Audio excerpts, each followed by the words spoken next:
You are going to study the physical education chapter number 3, that is respiratory system. In the previous class we saw the structure of the lungs and what are the types of respiration, that is internal and external respiration. So now we are going to see another interesting concept called as a oxygen depth. What is this oxygen depth? Here you have to carefully understand. So before going to that, well, let us have one introduction about this oxygen depth. So we know that sometimes what happens during our rest period, what happens? We will not consume much amount of oxygen, right? But after running or after doing your exercises, after playing a game, what happens? You feel restless, right? So immediately you can't bring back your body to a rest position, right? We feel very tired, so body cannot be recovered immediately. It takes some time. So if it is a walking, it takes less time to get our body back to our rest time. So if you have done a more number of prolonged exercises or prolonged running, then what happens? Our body feels very restless. So oxygen depth is, it just tells us the oxygen that is consumed during the rest period towards the oxygen that is consumed during the during the exercises. Then when you end the exercises, what happens? Okay, so it is nothing but the amount of oxygen consumed during the recovery period following exercise. After doing the exercises, what is the amount of time that is required to get your body into rest? That is excess volume which is normally consumed while at the rest.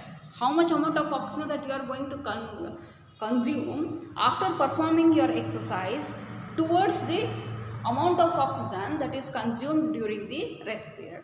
You can see in the diagram, see, first is a steady state, that is oxygen requirement. It will show what is the oxygen requirement, which is in the green color. Now during the rest, what is the oxygen requirement? Normally it will be there, okay, here. Now when you start the exercises, the level of oxygen requirement will increase, right? So there is a lot of difference between the consumption of oxygen during the rest period and during the exercise. Now when we start exercising, so this will be the amount of oxygen that is consumed, that is in the green color. Now you perform the exercise for maybe a 15, 20 or half an hour, then end your exercises.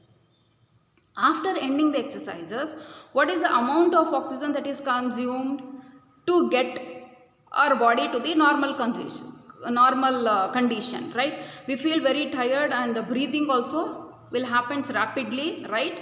So that, see the oxygen level, it is more, right?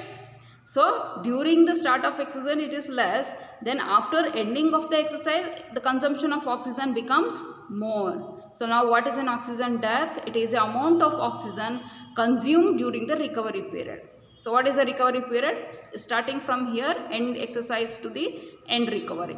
This amount of oxygen, we call it as a oxygen depth. Understood what is oxygen depth? It is nothing but amount of oxygen consumed during the recovery. From after ending the exercise, what is the oxygen that you need to consume to bring back your body to a normal condition? So that we call it as a oxygen depth. Okay children.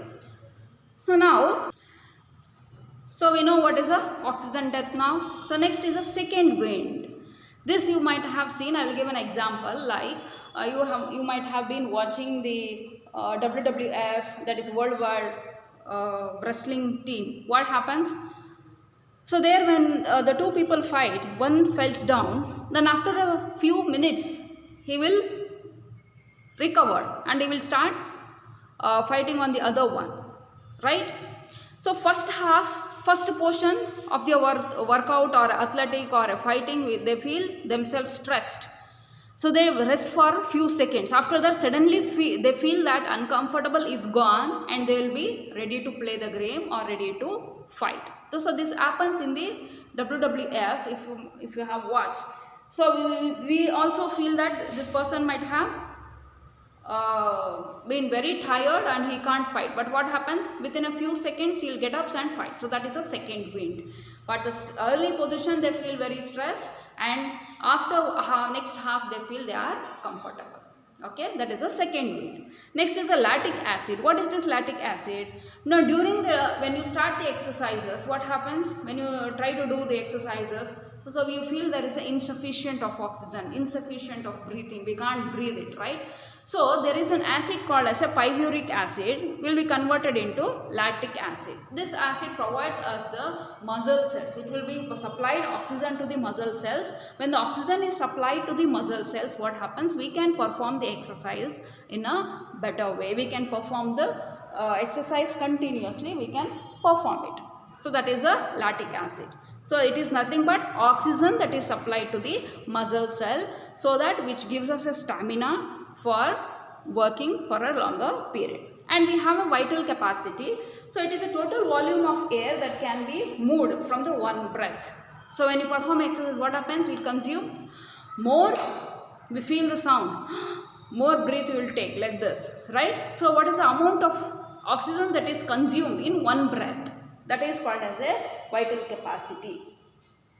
Doctors also test this vital capacity to check whether your lung is at proper condition or not. So what it contains? It contains the tidal volume, then inspiration and expiration. So this is a tidal volume. So volume of amount of air, inspiration and expiration. Both they will record and they will say whether your lung is at proper condition or not. Okay. So in today's class we saw what is an oxygen depth. Okay, what is oxygen depth, and then second wind, what is the usefulness of the lactic acid, you have to keep this in mind. Then what is the vital capacity, that is amount of air that is inspired, that is taken in at one stretch. Okay, in the next class we will see what is the benefits of the exercises on the respiratory system.